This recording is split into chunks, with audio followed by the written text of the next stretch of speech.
Technology presents educational satellite television programs.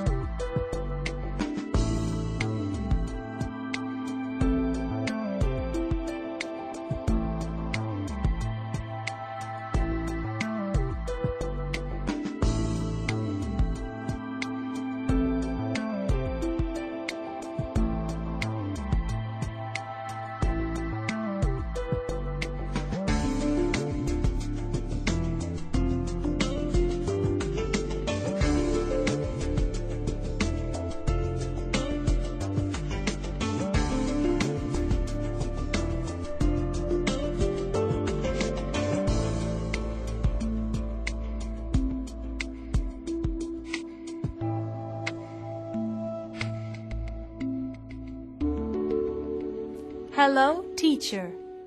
Hello, students. Welcome to today's lesson on the scientific method. We began learning about this in our last lesson. We discussed that the scientific method is a general approach to solving problems.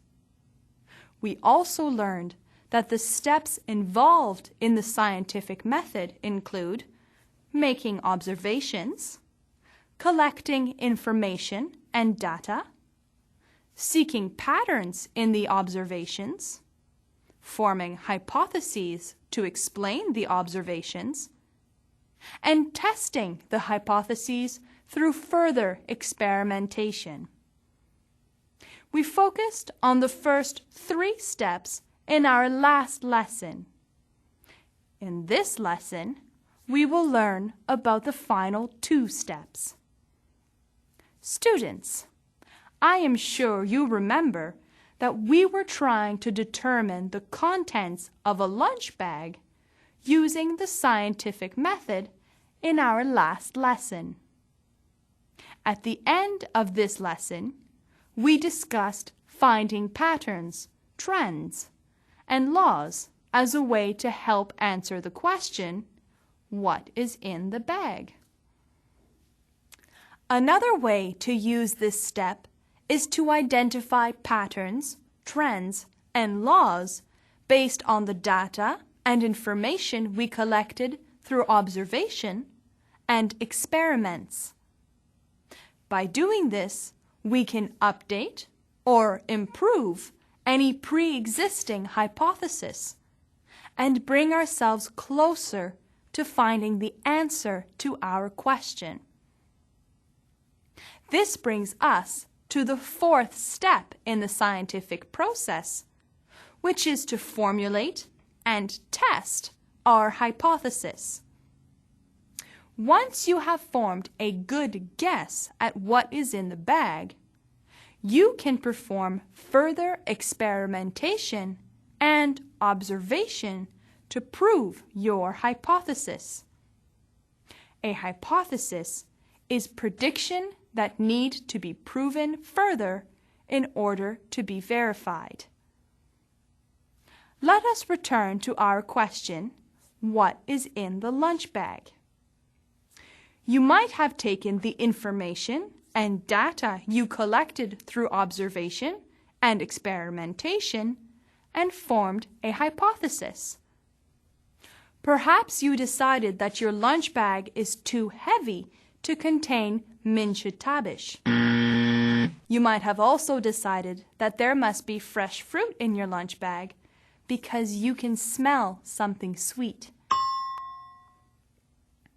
Whenever duruwat is packed in your lunch, it is put in a certain container. The size and shape of your lunch bag suggests that it might contain this container. Therefore, based on the information and data you collected from your experimentation and observation, you formed the hypothesis that there is duruwat as well as a piece of fruit in your lunch bag. Are you not lucky? If a number of tests continue to prove a hypothesis to be correct, then the hypothesis becomes a theory. A theory is a tested explanation of a hypothesis. It is an explanation of the general principles of certain phenomena that has considerable evidence or facts to support it. Scientists often seek related ideas that can unify their observations. A concise verbal statement or a mathematical equation that summarizes a broad variety of observations and experience is known as a scientific law. The law of gravity is a good example of a scientific law. This law is summarized by the fact that anything that goes up will surely come back down. Students, please distinguish between a hypothesis and a theory.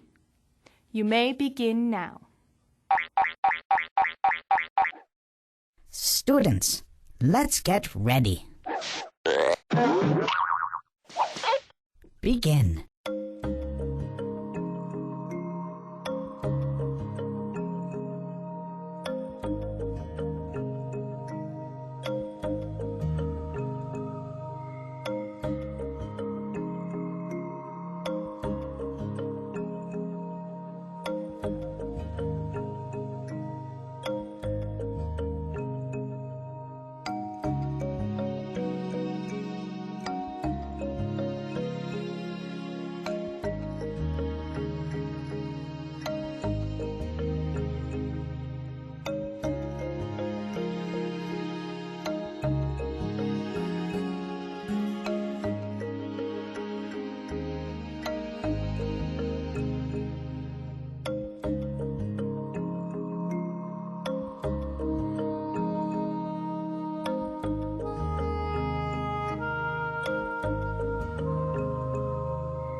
Time's up. Let's get back to our lesson.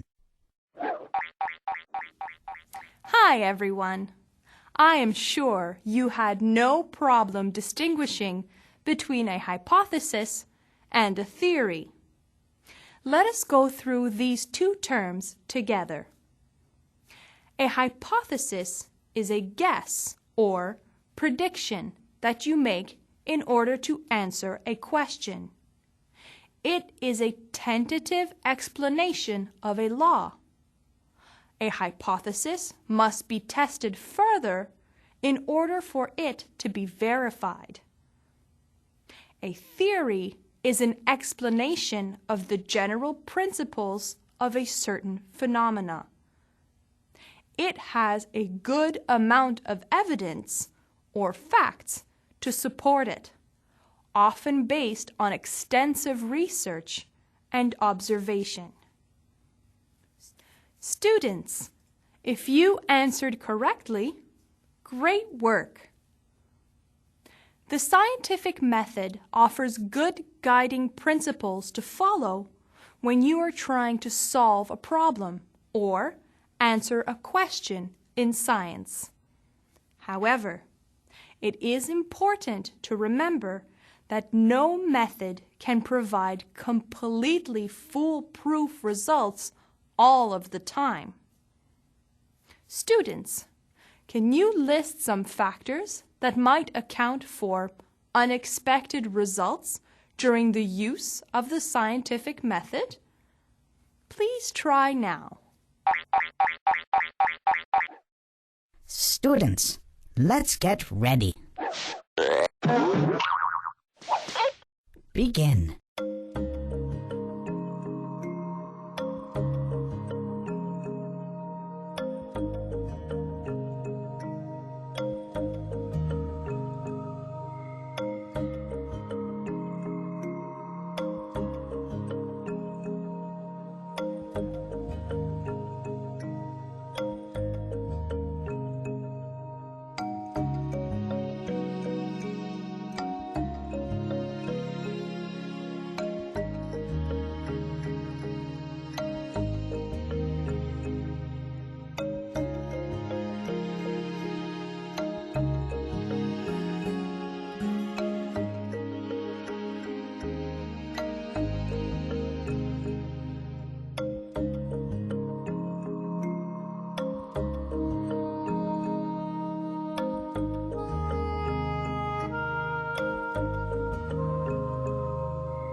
Time's up. Let's get back to our lesson. Hello again, students. I wonder how many factors you were able to think of. You might have said the temperament of the scientist or the amount of training that he or she has. These factors could account for unexpected results during the use of the scientific method.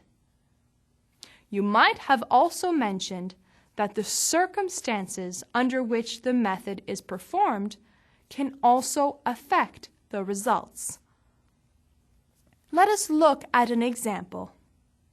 If you are in a bad mood because you are so hungry, you might jump to conclusions about what is in the lunch bag rather than taking your time to figure it out. Also, seeing as we are just learning how to use the scientific method, you might accidentally miss a step or not give certain steps enough attention. The results of the scientific method can be irregular and uncertain despite any of these factors. At times, there is progress, and at other times, there are dead ends. It is important to remember that a lot of great things have been created throughout the development of science because of accidental discoveries. This is referred to as serendipity. Penicillin, Teflon, and vulcanized rubber are all examples of things that were created accidentally through science. In today's lesson, we learned about using hypothesis to explain or predict the answer to a scientific question or problem. We also learned that further experiments need to be performed successfully in order for a hypothesis to become a theory.